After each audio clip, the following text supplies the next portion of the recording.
यहाँ पर सीखने को मिला कि पहले तो उसकी फुल फॉर्म क्या है, फाउंडेशनल लिटरेसी एंड न्यूमरेसी, बुनियादी साक्षरता और संख्यात्मक ज्ञान के बारे में सर ने हमें बहुत अच्छे तरीके से बताया कि FLN क्या है और इसकी ज़रूरत क्यों पड़ी।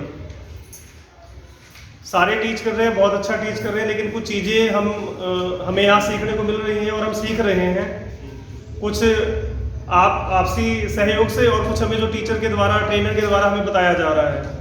तो जो जो चीज़ें मैंने सीखी उनके बारे में मैं कुछ आपको बता रहा हूँ कि FLN मूलभूत साक्षरता, मूलभूत संख्यात्मकता के बारे में है और क्लास 3 तक मूलभूत जो शिक्षा है, बुनियादी शिक्षा है, उसके बारे में कि कैसे बुनियाद एक मजबूत की जाए, इसके बारे में हमें ट्रेनिंग में जो है परसों बताया गया।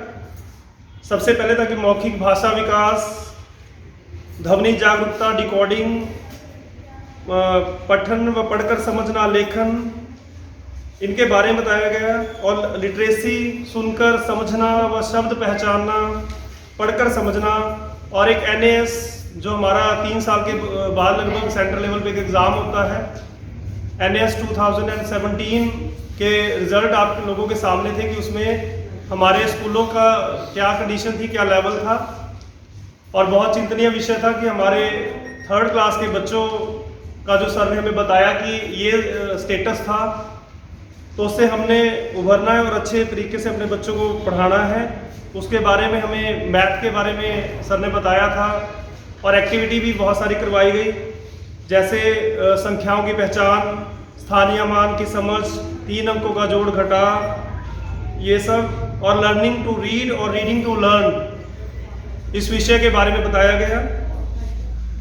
बुनियादी साक्षरता एवं संख्या ज्ञान का महत्व, कक्षा 3rd का जो रिजल्ट बताया गया था कि 38% बच्चे जो हैं पैराग्राफ पढ़ के उसका आंसर नहीं दे पाते, और कक्षा जो 5 के हैं 40% जो बच्चे हैं वो पैराग्राफ पढ़कर उसका जो है आंसर नहीं कर पाते। और इसी तरह मैथ के रिजल्ट बताए गए थे। और निपुण, जो एक सामने लगा भी है कि निपुण, मैंने सोचा था, जो मेरा अपना एक्सपीरियंस है कि निपुण की किसी भी कला में आप सक्षम हो जाओ, निपुण हो जाओ, वो निपुण है। लेकिन जब यहाँ पता लगा कि निपुण की फुल फॉर्म क्या है, तो वो मैं आपके साथ शेयर कर रहा हूँ कि national initiative for proficiency in reading with understanding and numeracy. इसका मीनिंग मुझे यहाँ के पता लगा। एक्चुअल मेरे दिमाग में वही था कि निपुण मीन्स किसी कला में आप संपूर्ण हो जाओ, अच्छे से सीख जाओ, वो निपुण है। बट यहाँ के पता लगा कि निपुण की फुल फॉर्म ये है। और उसके बाद गणित के चैप्टर के बारे में, और शून्य, कहने को शून्य है लेकिन शून्य का असली मीनिंग पता लगा जब सर ने बताया कि क्या है। एक बड़ा टिपिकल सा क्वेश्चन था कि शून्य सब लिखते हैं, 0 भी है, शून्य भी है, लेकिन पता किसी को नहीं कि शून्य क्या है। एक भी नहीं, यहाँ के मुझे सीखने को मिला कि एक भी नहीं, शून्य है वो। ठीक है जी।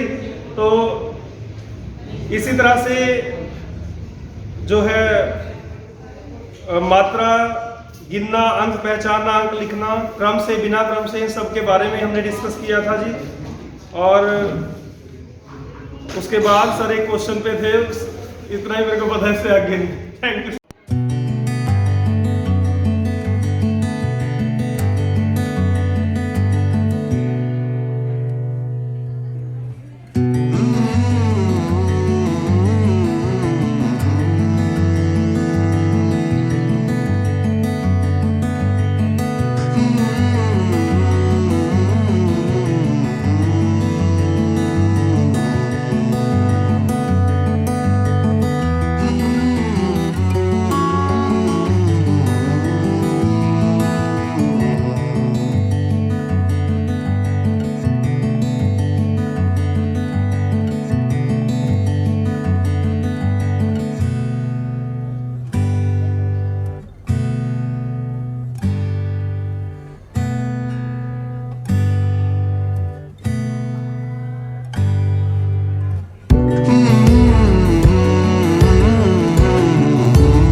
प्लीज ध्यान दें, प्लीज दोबारा से फिर कह रहा हूँ प्लीज। हमारा आज का टॉपिक था पेड़ बनाकर जोड़। ये एक नई विधि थी, इसमें हमें दिया संख्या दी थी 43 + 18, 43 + 18। तो इसमें एक पेड़ के माध्यम से हमने इसके टुकड़े किए 40 + 3 10 + 8। इसमें दहाई थी हमारी 40 4 और इसमें दहाई हमारी 1। तो 4 + 1 5 दहाई 50 इकाई। और यहाँ पे हमारी इकाई है 3 और इसमें इकाई थी 8। 8 और 3 11 इकाई मीन्स 1 दहाई 1 इकाई। इसमें हमारी दहाई है 5 और 1 6 दहाई 1 इकाई 16।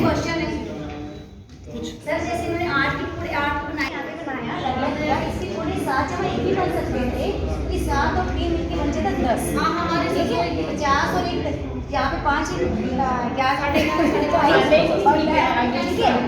है 5 इकाई 50 इकाई और 5 दहाई होगी ना, समझ लो 1 दहाई यहाँ से करती वो यहाँ बन जाता और वो आपका एक अलग से अलग से रखी सर फिर हाँ हो जाता थोड़ा सा ना हम सारे बच्चे हैं, बताइए। मैं नहीं कहने की कोशिश कर रही हूँ, जैसे इन्होंने 8 इकाई यहाँ पे ली है ना, 8 इकाई को हम 7 + 1 कर सकते थे। 7 इकाई यहाँ से 3 इकाई यहाँ से 3 और 7 को मिलाते तो ये 10 बन जाता और 10 इकाई मिलकर एक दहाई बन जाती। तो यहाँ हो जाता पूरा 60 यानी 6 दहाई हो जाती और एक अलग से रहता। यानी इसके थोड़े और हो सकते थे इसका। आप क्या कहते हैं सर? हो सकते हैं अपना तरीका, पर मैं ये मानता हूं वही तो चीज चाहिए ना बच्चा जैसे यहाँ पर संख्या है 103, ठीक है 103 को हमने पहले से स्टार्ट में देना है। 103 में पहले हमने देखना है इकाई कौन सा है। यहाँ पर संख्या 103 में से हमने 14 को माइनस करना है, घटा करना है। 103 में सबसे पहले हमने देखना है इकाई का कौन सा है, उसको हमने सेपरेट करना है। ये इकाई दहाई सैकड़ा, ठीक है। इसको मैंने यहाँ पर विस्तारित रूप से लिख दिया बच्चों, ठीक है। ये इकाई में 3 दहाई में कुछ भी नहीं है तो कुछ भी नहीं हो गया यहाँ पर। और सैकड़े में क्या एक भी नहीं है, एक भी नहीं है यहाँ पर क्या हो गया 0 हो गया। और सैकड़े में क्या है, यहाँ पे कितने सैकड़े में 1 सैकड़ा है। 1 सैकड़े में कितनी जीरो होती है, कितने शून्य होते हैं 2, ठीक है। ये विस्तारित रूप में लिख दिया। ऐसे ही मैंने 14 का विस्तारित रूप दिया बच्चों। 14 की इकाई क्या है 14, 4 इकाई है और कितनी इकाई है वो मैंने यहाँ पर लिख दिया, ठीक है। अब इसको हम करेंगे घटाएं, ठीक है। अब हमने देखना है इसको कैसे घटा करें। अब सबसे पहले हमारे पास ऊपर अंक क्या है 3, इकाई में कितना अंक है 3 और नीचे क्या है 4 जी। बस अब आप करें। बेटा आप सभी देखेंगे कि ऊपर कितना लिखा हुआ है इकाई में 3 और नीचे क्या है 4। तो 3 4 से छोटा है। अगर आपके पास 3 रुपए हैं और आप 5 रुपए का बिस्किट नहीं ले सकते, इसी तरह तो आप क्या करोगे, आप दहाई से उधार लोगे। कंटिन्यू कीजिए। हाथ से लेंगे बेटा। तो आप 3 किससे अपने पड़ोसी से उधार लेगा तो दहाई के पास कुछ भी नहीं है। दहाई में यानी कि यहाँ कुछ ना हो, शून्य किसी को कुछ दे नहीं सकता। तो पहले 0 अपने साथ वाले से उधार लेगा, हाथ से लेगा। हाथ से किस देता है सैकड़ा, तो सैकड़ा सैकड़े में ही देगा। और इधर जाकर सैकड़ा दहाई में 10 दहाई बन जाएगा। जैसा कि आप पूर्व कक्षा में ये पढ़ चुके हैं। सैकड़ा आपको एक बार दहाई में आई जाती है। सैकड़ा जब दहाई में जाता है तो वो 10 दहाई बन जाता है। 10 दहाई अब यहाँ इधर नहीं रहेगी, ये 3 के पास हासिल चली जाएगी। इधर 9 दहाई रह जाएगी और इधर जाकर 1 इकाई 3 में चली जाएगी, ठीक है। 1 दहाई 1 दहाई इधर जाएगी तो इकाई में कन्वर्ट हो जाएगी। तो ये 10 + 3 13 इकाई हो जाएगी। तो 13 इकाई में से हमने 4 निकालना है। 13 इकाई में से जब हम 4 जी। ये 1 सैकड़े के ऊपर है। यहाँ हम ये सैकड़ा रख देते हैं। यहाँ दाई में थी जीरो है, कुछ भी नहीं। उनसे आगे करवाएं, जो जहाँ तक मैम ने करवाया था उससे आगे, यहाँ तक तो हो गया था ये, जहाँ उन्होंने छोड़ा था कि 13 इकाइयाँ होगी हैं वहाँ पे।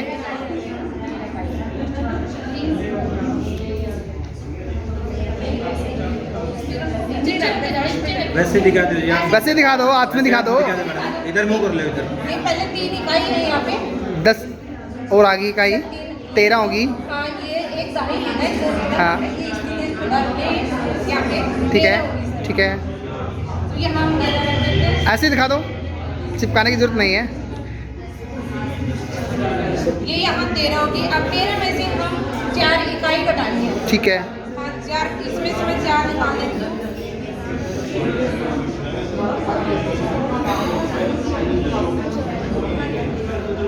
नीरज मैम 9 बज गए। नीरज ठीक है। Ma'am, please। यहाँ 9 इकाई होगी। ओके।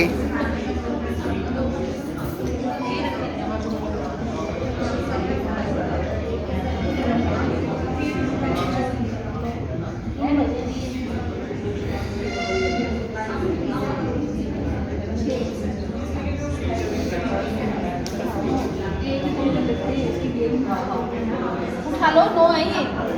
9 है। तो 9 ही थी, 9 दहाई रह गई थी ना 10 दहाई में से। ये यहाँ पे 9 दहाइयाँ थी, 9 दहाई रहेगी सर। ठीक है। इसमें से 1 दहाई कम करनी है, एक दहाई तो बस एक दहाई ना 8 दहाई 9 इकाई रहेगी, ठीक है।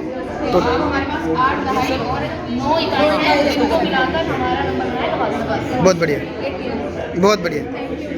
अंतिम छोर पर चल जीत लिख कर आएंगे, अंतिम छोर पर चल जीत लिख कर आएंगे, नभ के अंतिम छोर पर चल जीत लिख कर आएंगे, नभ के अंतिम छोर पर चल जीत लिख कर आएंगे, जिसमें हो जय घोष ऐसा गीत लिख कर आएंगे, जिसमें हो जय घोष ऐसा गीत लिख कर आएंगे, नभ के अंतिम छोर पर चल जीत लिख कर आएंगे, नभ के अंतिम छोर पर चल जीत लिख कर आएंगे, जिसमें हो जय घोष ऐसा गीत लिख कर आएंगे, जिसमें हो जय घोष ऐसा गीत लिख कर आएंगे, ढोए क्यों सदियों पुरानी रीत को अब हम भला, ढोए क्यों सदियों पुरानी रीत को हम क्यों भला, ले कलम चल एक नई हम रीत लिख कर आएंगे, ले कलम चल नई एक अब रीत लिख कर आएंगे, नभ के अंतिम छोर पर हम जीत लिख कर आएंगे, पक गए हैं कान सुनते सुनते ये चीखो पुकार, पक गए हैं कान सुनते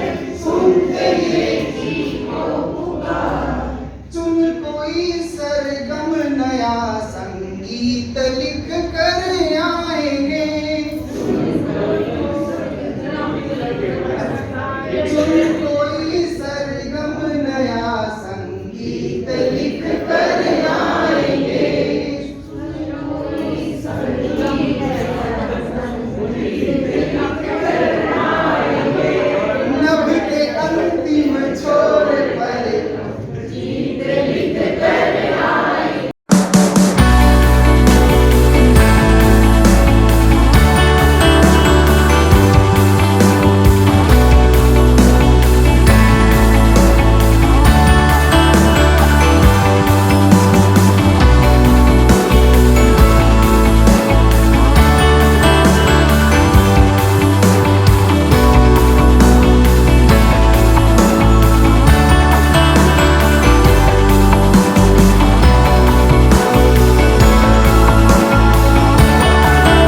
प्रदीप जी के सेंटर को हम हमेशा टॉप देखते हैं। पीछे भी हम 2 बार आ चुके हैं, तो हमेशा ही हमारा ये वाला सेंटर बहुत बढ़िया रहता है, आज भी बढ़िया रहा है।